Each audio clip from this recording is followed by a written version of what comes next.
You are watching Cinema for a Cause Originals.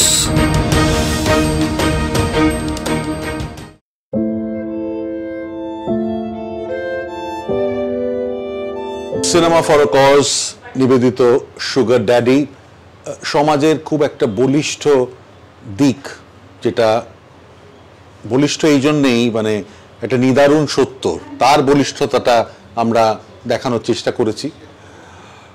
Doctor পিয়াসী সিংহ রয় ও আমাকে প্রথম আইডিয়াটা দেয় এবং সেই আইডিয়া থেকে দেবযানী ঘোষ, আমার এক ফেসবুক ফ্রেন্ড, উনি লেখিকা গায়িকা, দেবযানীকে আমি বলি যে এটাকে একটু ডেভেলপ করতে একটা স্টোরি বা স্ক্রিপ্টের আকারে।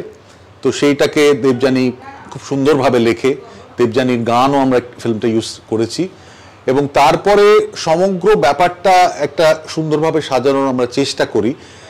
আমি অনেক যেহেতু স্কুলের সঙ্গে কাজ করি, আমি স্কুলের যারা একদম মেন অ্যাডমিনিস্ট্রেটরস তাদের সঙ্গে কথা বলে জানলাম যে এই সুগার ড্যাডিটা একটা সংক্রামক ব্যাধির মতো কিন্তু চারদিকে ছড়িয়ে পড়ছে।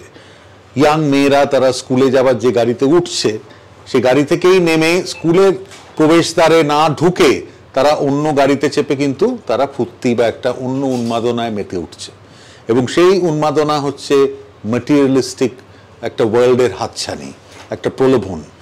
তারা আরও চায়, আরও চায়, আরও চায় এবং সেখানে একটা তারা যেন ডুবে যাচ্ছে একটা গ্রাসের মধ্যে এবং সেই তাদের উইকনেস বা ভালনারেবিলিটির সুযোগ নিচ্ছেন কিছু স্পেশাল এজেন্টস বা স্পেশাল আন্ডারওয়ার্ল্ডের লোকজন, যারা তাদের বিভিন্ন মুহূর্ত ফিল্ম করছেন এবং সেটা পর্নোগ্রাফিক ভিডিওর আকারে ডিজিটাল ওয়ার্ল্ডে ছড়িয়ে পড়ছে এবং সেই মেয়েগুলির বা ছেলেগুলিরও ভবিষ্যৎ তখন অন্ধকার। তো এইটা নিয়েই সুগার ড্যাডি এবং আমার সঙ্গে যারা হাত মিলিয়েছেন তাদের প্রত্যেককে বিরাট ধন্যবাদ ডক্টর পিয়াসী সিংহ রয়কে, তিনি আমার সঙ্গে মানে সহপ্রযোজক হিসেবে আছেন, প্লাস অবভিয়াসলি আইডিয়াটা তার। এবং এছাড়াও যারা যারা অভিনয় করেছেন তার মধ্যে অবভিয়াসলি উল্লেখ করতে হবে সুগার ড্যাডির রোলে সঞ্জয় মিশ্রা, উনি নিজের ইন্ডিপেন্ডেন্ট ফিল্ম মেকার, উনি অ্যাক্টিং করেছেন।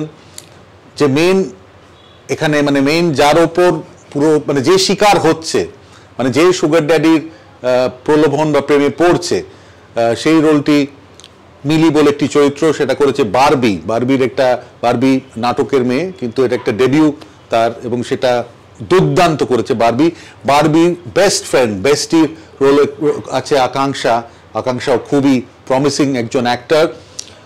এখানে মা রোল পিয়াসী নিজেই করেছে, মা মানে যে মা সময় পায় না তার মেয়েকে দেখাশোনা করার জন্য, অ্যাজ ওয়েল অ্যাজ যে মার এখন সেও একজন তার অন্য প্রেমিক, সে সিঙ্গল প্যারেন্ট কিন্তু সে একজন অন্য প্রেমিকের সঙ্গে সেও একটা উন্মাদনায় মত্ত, মানে মা নিজেও প্রেমে মত্ত এবং তাকে দেখে মেয়েও কিন্তু আজকে একজন সুগার ড্যাডিকে অবলম্বন করছে। তো এই একটা পুরো পাকচক্র সমস্ত কিছু নিয়ে, এবং তার বয়ফ্রেন্ডের রোল করেছেন খুব তাবর অভিনেতা কাম পরিচালক, যিনি সত্যি অনেক বছর পর ৪৫ বছর পর দেশে ফিরেছেন এবং আস্তে আস্তে আবার সংস্কৃতি জগতের পা রাখছেন, আশিস চক্রবর্তী। আর আমার যারা সিনেমা ফর কজের রেগুলার ক্রু, বাপি সামন্ত, সৌম্য ভট্টাচার্য, রাজীব মণ্ডল, এরা সবাই আছেন। সম্পাদনায় কে করবেন আমরা জানি না, বাট শান্তনু করতে পারে বা খুব প্রতিশ্রুতিবান যারা এডিটর তারাই করবে। তো সুগার ড্যাডি কিন্তু যেটা বললাম একটা জ্বলন্ত ব্যাপার আজকে সোসাইটির। আমি চাই সিনেমা ফর কজের দরবার থেকে এটা পেশ হলে বা পরিবেশনা হলে আপনারা সবাই দেখবেন, কারণ আপনার আশেপাশেই কিন্তু সুগার ড্যাডি অপেক্ষা করছে তার নেক্সট শিকারের। মাথায় রাখবেন, অবশ্যই দেখবেন সুগার ড্যাডি।